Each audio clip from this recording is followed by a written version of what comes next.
دنیا میں جنت کمانے کا سب سے آسان ذریعہ مال خرچ کرنا، جس کے لیے آپ نے صرف ایک فیصلہ کرنا۔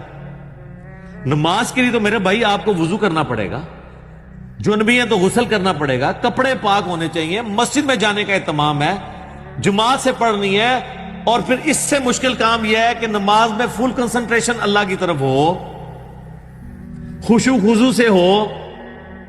اس طرح کی تو ایک نماز پڑھنا بھی 60 سال کی زندگی کے اندر ایک مشکل کام ہے، لیکن مال خرچ کرنے والے کو اس میں سے کچھ بھی نہیں کرنا پڑتا۔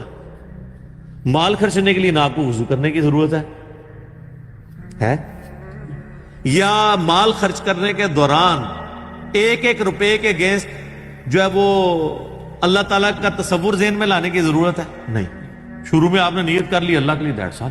صرف یہ ہے کہ خرچ کریں تو کسی کو بتائیں نہ، یا اعلانیہ بھی خرچ کیا ہے تو اب ریاکاری نہ کریں،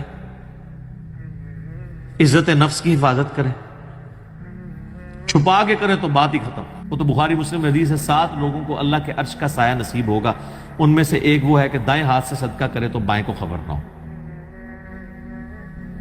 تو مال خرچ کرنے کے لیے تو نہ تو آپ کو کوئی خشوع خضوع درکار ہے، نہ کوئی وضو درکار ہے، نہ کوئی ایفرٹ درکار ہے، بس چپ کر کے خرچ کر دیں، جائیں سٹور کر لیا۔ سب سے آسان جنت کما۔ سیدنا عثمان غنی رضی اللہ تعالیٰ عنہ نے جنت جو ہے نہ بہادری کے اوپر کمائی ہے، نہ زیادہ قرآن پڑھنے کے اوپر کمائی ہے، تینوں دفعہ جو جنت کی بشارت ہے مال خرچ کرنے کی۔ ایک دفعہ جو ہے وہ کنواں اللہ کی راہ میں خیرات کیا، دوسری دفعہ مسجد نبی کے لیے زمین لے کے خیرات کی، تیسری دفعہ غزوہ تبوک کے موقع پر جو ہے وہ مجاہدین کے لیے سامان اونٹوں سے بھرا ہوا دیا۔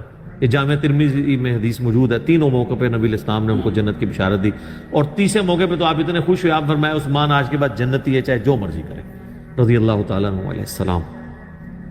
تو یہ مال کے پیچھے ہوا ہے نا، سب سے آسان جنت مال کے ذریعے، صرف تھوڑی نیت کرنی۔ اور میں کہتا ہوں آج کل اگر آپ تھوڑا سا میتھمیٹیکل انالیسس کر لیں تو بہت آسان ہے۔ میں حیران ہوتا ہوں جن کے اربوں کے سانسیں ہیں، ان کو کیا چیز مانے اللہ کی راہ میں خرچ کرنے سے؟